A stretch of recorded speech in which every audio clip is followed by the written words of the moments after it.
chopping yung coconut. Bilis lang ma-chop yan. Masarap sana to sa buko salad. Pero ito, masarap din to kasi lalagay natin to sa bibingka na sa kawali. Ayan. Chopping, chopping, chopping, chop, chop. Alam natin mamaya sa kawali.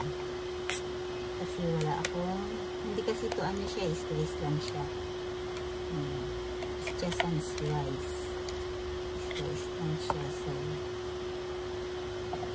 chop-chop lang natin ng maliliit. Parang kinayod na rin siya. Ayan.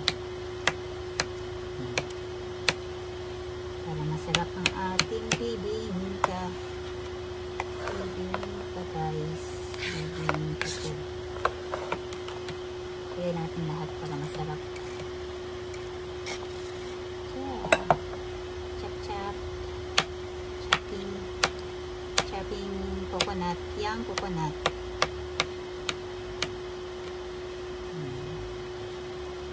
Chopping ng coconut. Coconut. Coconut, coconut, coconut. Here. Sobra yata yung coconut niya. Kaya natin dito. That's it.